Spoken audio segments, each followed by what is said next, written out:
seems there was a guy at Food Lion, and he went up to the register, and as he's going up there, there was only one person working the register, and there was a big old line, and there was this sweet old lady in front of him. And they just began this conversation. And, as he was talking to her, you can just kind of feel a bond with some people. Sometimes he felt this bond with her, and before he knew it, tears started just rolling down her sweet cheeks. And he was talking to her, and she says, he put his arm around her when he saw the tears start coming. She says, I hate to even bring this up, but the reason I'm crying is you look so much like my son Frankie. He died 2 years ago. He got in a motorcycle wreck, and he died. And you just look so much like him. It's just amazing if you would do this, she says to him. She says, when I go to leave today, this would be so much closure to me. Would you just wave at me and say, bye, Mom? Would you do that for me? Like, without even a thought, the guy's like, yes, of course. And so she checks out. Of course, it takes a while. She checks out, and he goes, as she goes to step out the door, she waves at him and says, bye, Frankie. And he looked at her and said, bye, Mom. And it was like a Hallmark moment right there in Food Line, And so then he gives the cashier his milk and his half-gallon ice cream, and he gets the bill. She says, that'll be $185.36, sir. He goes, yeah, your mom told me to put this on your bill. 2 lessons to be learned from this. 1, be careful of sweet old ladies. Don't ever okay? But other thing to learn is lies can cost you. Lies can really cost you. And like all joking aside, you know that lies have cost you in your life. 2 types of lies. Lies told to you that you fell for, and lies told about you. And in both cases, like just even to bring that up in your mind, you've pushed those out because that's unpleasant. We've all had this. Lies will cost you. All right, and so lies are a whole lot like, Allison and I, you guys know, just got back from Savannah, a whole lot like walking down the streets of Savannah. When you walk in Savannah, I've got a picture up here somewhere. Let me get the clicker. There you go. I took that picture Friday morning. All right, there's Savannah. And then you got another picture that Allison took. Okay, this is Savannah. You got cobblestone streets everywhere. And one of the things about walking in Savannah is it's not really entirely safe place to walk at night. You got cobblestone streets everywhere. It's just difficult to walk. And that's a whole lot like walking through this world. It's just a difficult place to walk. There's times you're going to trip. But you got to expect that if you're living in this world, that lies are going to come against you, lies to trip you up. That doesn't mean you don't walk through this world or you stop moving. It just means you pick your toes up a little when you walk. And that's all we do. We deal with lies. Just understand that lies are going to come against you. And just like you're walking down the streets of Savannah, just be aware. And so there's 2 types of lies. Ones that trip you up. And then lies that trip other people up, and then you get caught and fall out of that. These 2 types of lies come against us. And my goal for you this morning is that you would just, first of all, be aware that if you're doing anything serious for God, that lies are going to come against you. Just be aware of that so that you're ready and lies don't take you out. And then my second goal is that when these lies come against you, that you're able to stand. And that's what I want for you. So grab your Bibles. Let's look to a man who stood up against lies. Nehemiah chapter 6 is where we're going. A person who didn't get taken out by the lies. A man who stood up against lies. If you haven't been with us, we've been going through Nehemiah. We're looking at Nehemiah as really the classic example of a rebuilder. A person who pushes back darkness wherever he is and rebuilds brokenness around him. We saw him as an example of someone who cares. We said if you want to become a rebuilder, you need to become a caring person. We saw that in chapter 1. If you want to become a rebuilder, you want to become a trusting person who trusts in God. We saw that in chapter 2. If we want to become rebuilders as a church, we work together. Remember this in chapter 3? And then we got to chapter 4, and we saw Nehemiah start to encounter opposition. If you want to become a rebuilder, you got to stand up against opposition. Remember I said I wanted you to have a midway moment, not a Pearl Harbor moment. Remember that in chapter 4. And then last week we looked at selfishness. And how even Nehemiah, as he's working through this difficult time, he's got people undercutting other of their Jewish brothers, and he's standing up against selfishness. And so to become a rebuilder, you got to stand up against selfishness. And this time, Nehemiah's going to face even more opposition. He's going to face lies. And if we're going to become the rebuilders that God would have us to be, we need to be able to stand up against lies too. So let's look at Nehemiah chapter 6 and look at the kind of lies that Nehemiah had to stand up against. We'll start in verse 1. This first type of lie is the lie that's going to trip Nehemiah up. It's leveled right at Nehemiah. Okay, so here we go, verse 1, chapter 6. Now when Sanballat and Tobiah and Geshem the Arab, remember those are his enemies, we've seen them before, and the rest of our enemies heard that I had built the wall and that there was no breach left in it, although up to that time I had not set up the doors and the gates. So they're getting desperate at this point. The wall is almost done. Sanballat and Geshem sent to me, saying, Come, let us meet together at Kephraim and the plains of Ono. And Nehemiah says, Oh no, I'm not meeting with you in the plains of Ono. Okay, so let's meet there in the plains of Ono, but they intended to do me harm. So here they are trying to trip him up, trying to lie. Verse 3, and I sent messengers to them saying, I'm doing a great work, and I cannot come down. Why should the work stop while I leave it and come down to you? And they sent to me 4 times in this way, and I answered them in the same manner. So here they are trying to lie to Nehemiah, trying to trip him up with lies. And those are the lies leveled against Nehemiah. Okay, here we're going to see the second type of lies. Here they're trying to lie about Nehemiah. They're trying to slander him behind his back. Look at verse 5. In the same way, Sanballat, for the 5th time, sent a servant to me with an open letter this time. It's pretty disrespectful to send an open letter.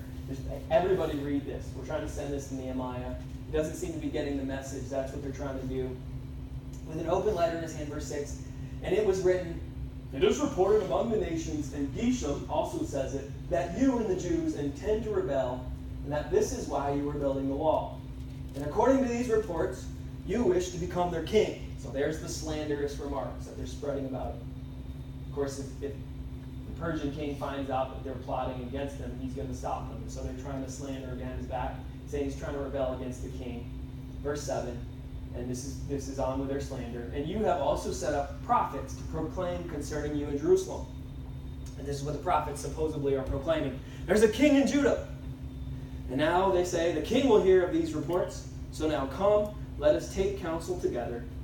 Then I said to him, saying, No such thing as you have said has been done, for you are inventing them out of your own mind. For they all wanted to frighten us, thinking their hands will drop from the work, and it will not be done. And then Nehemiah prays as he always does. But now, O God, strengthen my hand. So you see another kind of lie, and this time they're trying to trip up the people around Nehemiah, so Nehemiah gets taken out in the fallout. And then we go back to another kind of lie in verse 10. This one they're trying to tempt Nehemiah, trying to get him to sin. Verse 10, and now when I went into the house of Shemaiah, the son of Deliah, son of Mehetabel, who was confined to his home, he said, Let us meet together in the house of God within the temple.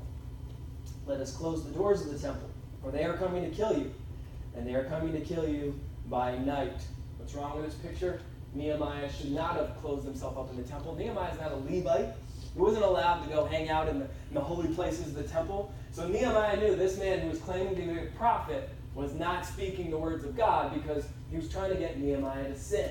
So he knew right away this was not a prophetic word from the Lord. And the other thing Nehemiah figures out is this man is trying to really undercut Nehemiah in front of the people. If he can make Nehemiah afraid and appear afraid and hold up in the temple, then the people around him are going to see, our leader is afraid, and they're going to be even more afraid. So this is him trying to take Nehemiah out, trying to get him to sin, trying to undercut him, trying to cut his credibility.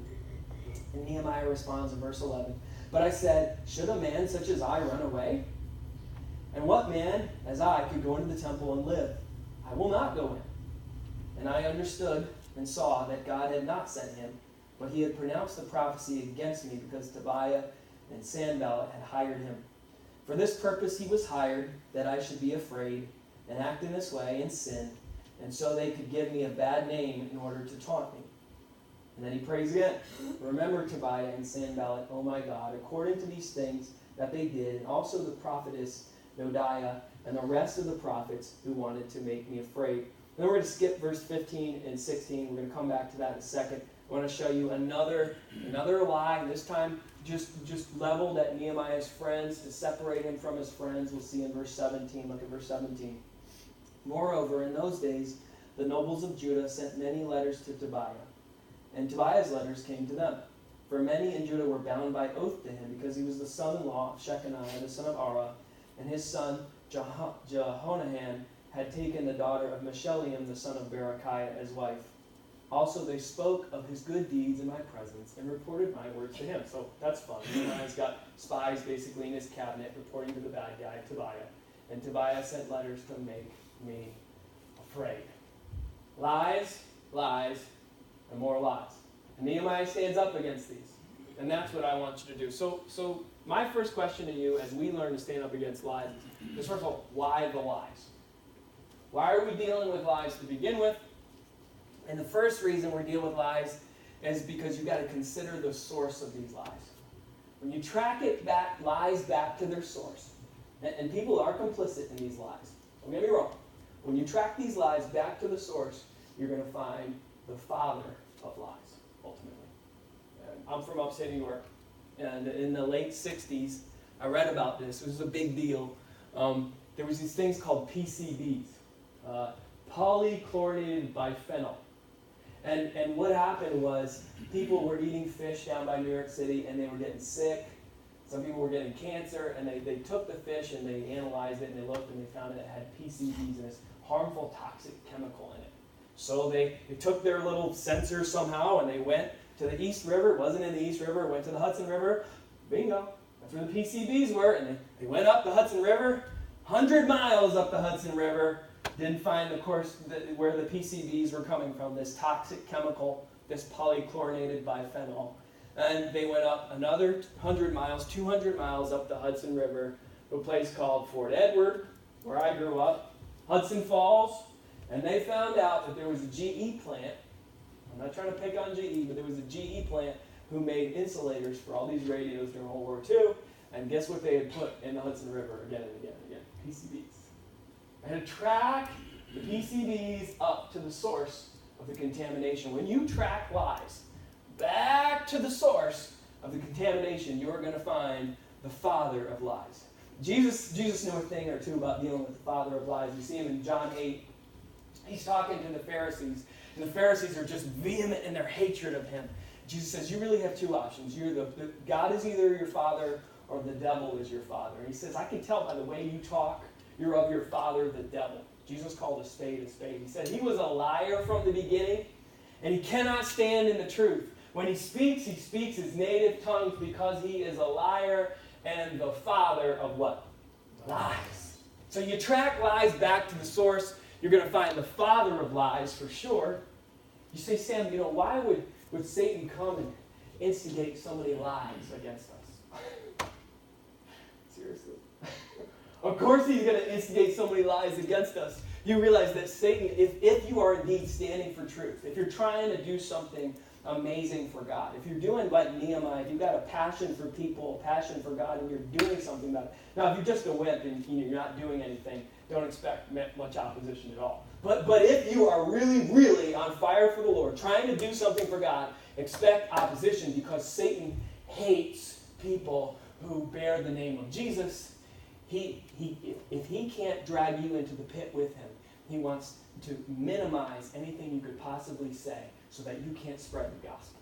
And that's why he's going to hit you with lie after lie after lie. It's his native tongue, Jesus says, right? So this is where these lies come from.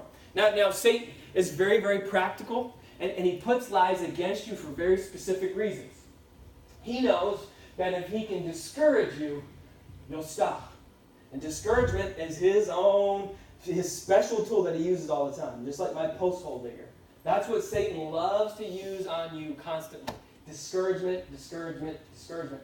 If he can make you think, if he can first of all make you lose hope, that whatever you're doing for God is not going to work out, then you're going to stop. Because when you get discouraged, you just stop working. But guys, you've got no reason to be discouraged.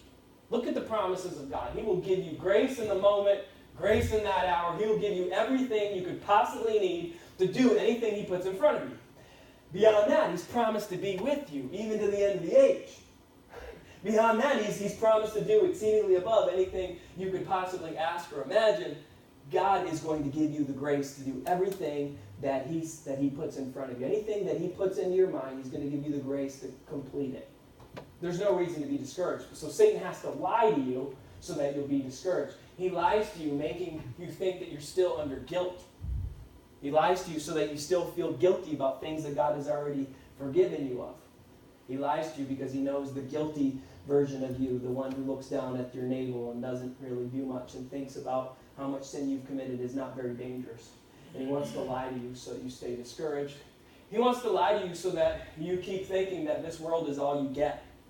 And you would be discouraged if this world was all you get. But put on what Paul says, the helmet of your salvation. Remind yourself that you are saved and that the trials that you're facing in this life aren't even worthy to be compared to the joy that lays before you. That's right. And the vast, vast, vast majority of your life is going to be spent in the new heavens and new earth with God. Amen. Like, these are the truths that will keep you from being discouraged, and these are the truths that Satan doesn't want you to know. So what does he do? He lies to you. Does that make sense? That's why he does it. He lies to discourage you. He lies to make you afraid. You notice this. I think it was verse 9, verse 14, verse 19. This was the purpose in all those lies, to make Nehemiah afraid. He wants to make you afraid. And the truth is, you got no reason to be afraid. No reason to be afraid. That's right. The Lord is on my side, the psalmist says. Psalm 118, verse 6. The Lord is on my side. I will not fear. What can man do unto me? You've got no reason to be afraid. But he lies to you so that you'll be discouraged, so that you'll be afraid. Of course he's going to do these things, because this is what it takes to stop you. He lies to you, discourage you, to make you afraid. And he wants you to separate you from your friends. Satan is like a lion on the Serengeti. You know, he wants to separate you from your friends because he knows you're vulnerable at that point. He lies to you to separate you from your friends, to discourage you, to make you afraid. He lies to you to make you lapse into sin. He puts that hook inside that temptation and hides that hook from you so that you will believe the lies, the same kind of lies he says to Eve, has the Lord really said? He gives the same kind of lies to you. He lies to you to make you fall into sin. And then if he can't make you fall into sin, which would be his ultimate goal, all he does is slander you behind your back. Okay, well, if I can't make that person sin, I can do the next best thing and make everybody else think that this person sinned. Spurgeon says, a lie can make it halfway around the world before the truth even puts its shoes on. Lies are just so much more interesting to believe, and so very often he'll spin lies against you so that other people, so you'll lose your credibility. That's what he tried to do with Nehemiah. And these are the kind of lies, and I don't say this to discourage you. I say this so you'll just keep your toes up and realize that as you go through this life, you're going to encounter lies. They're going to come at you, and they're going to come at your friends, and sometimes you'll trip and lie yourself. Sometimes you'll trip because your friends will get taken out, and that's what you should expect in this world if you're trying to do something for the Lord. I just want you to be aware that lies are coming at you. I want you to stand when the lies come at you. Okay, so the next question, what do we do? If this is what the lies are, if the lies are coming at us, what can you do about it? First thing, keep praying, keep thinking, and keep working. Keep praying. Anytime you're talking about Nehemiah, the first thing to come up is going to be prayer. Because what does he always do? Prayer. We see this in verse 1, 2, 3, 4, 5. In all these different chapters in Nehemiah, we see him praying constantly. And when people lie to you, pray. Pray like Nehemiah did. Oh, Lord, strengthen me. Pray like Nehemiah did. Oh, Lord, defend me. And trust in the Lord to strengthen you when the lies come. Trust in the Lord to defend you when the lies come. Pray, pray, pray, pray. Pray constantly. It's the first thing you do to keep your toes up. Second thing you do, be thinking constantly. Be thinking. Jesus says to his disciples, be as harmless as doves and as wise as serpents. And we're good at the being harmless part, or we try to be, but a lot of times we forget the smart part. Be smart. Be smart. Okay, there's no Prince of Uganda. Okay, so when you get that email, okay, be smart. All right, there's no Bill Gates isn't trying to share his fortune with you. Okay, don't type in. There's all kinds of things you can do to be smart. Be smart. If there's somebody, you get a vibe, this person is out to get you, don't speak as much. Keep your mouth shut. Just be smart. You think about the big bucks. Tim's office. It's got big bucks on the wall. The big bucks, the ones that you want to get. With 10 pointers. Why are they around? Why are they the big bucks? Because they're smart. They've been around the longest. They've been through more youth days than everybody else. Little kids, end of September. They've been through more bow hunting days. They've been through more black powder seasons. They've been through more open hunting days than everybody else. They never once crossed the road in front of your car because they're what? Smart. Be smart. Okay? Be smart, be smart, be smart. And the other thing is when the lies come at you, be smart some more. Notice that Nehemiah gives a short, truthful answer. I think it's verse 8. If the lies come against him, he says, that's not true, and you basically made this up out of your own mind. And so when the lies come against you, you have to decide one of two things. Are you going to answer a fool according to his folly, or not answer the fool according to his folly? Because both of those things are told. Solomon tells you to do both of those things in Proverbs. So you just have to figure out whether you're going to answer it, whether you're not. I would say most times don't even dignify that ridiculous lie with an answer. But if you are going to answer a lie, make it short. Make it short. Just a concise statement. Don't write some big old long email, lie explaining yourself. Just keep it short and keep it truthful. Tracy told me this last week. This quote is from Augustine. He says, Augustine says, speak the truth, because the truth is like a lion. The truth can handle itself. So just put the truth out there. Keep it short. Keep it truthful. This is part of being smart. And the truth will handle itself. It will take care of itself. Be smart. Speak the truth. Make it quick. Keep praying. Keep thinking. And the last one, keep working.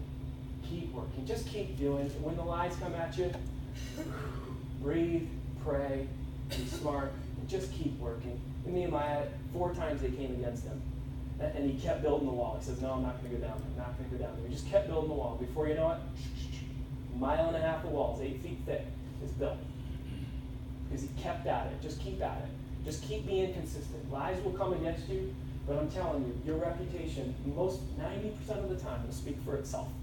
And sometimes people will believe lies, but only for a short time. And eventually, you allow a person who habitually lies, they'll catch themselves in another lie. People are not as dumb as you think they are. Eventually, people are going to figure out somebody's lying about you, most of the time. Not always. But if you just stay consistent and just keep working, just keep doing what you know you need to be doing, the truth will take care of itself most of the time.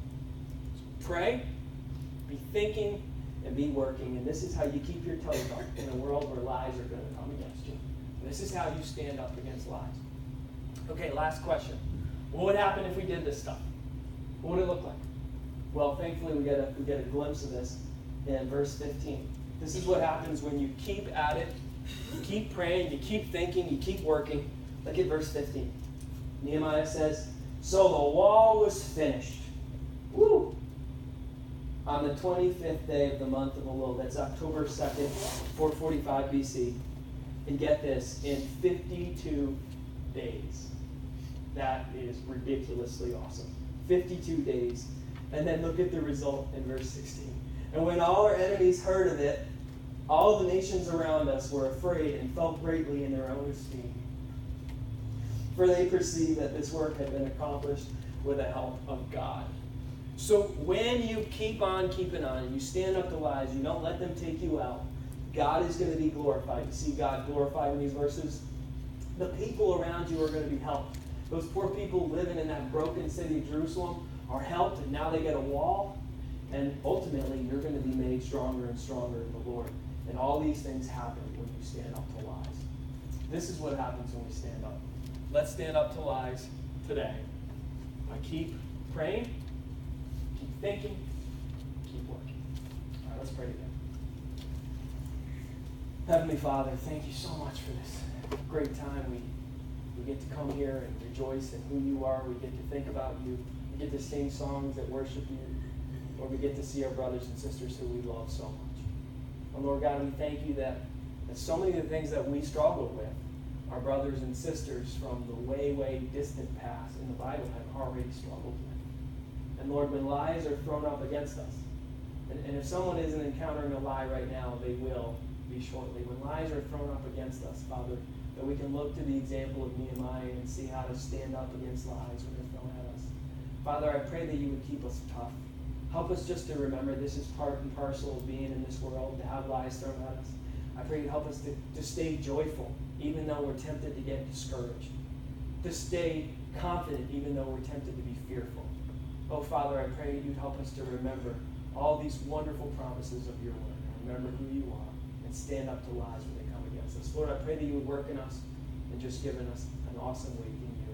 And as we move into this time of communion, Father, I pray even now that my brothers and sisters would prepare their hearts for this special time we get to celebrate you. In Jesus' name.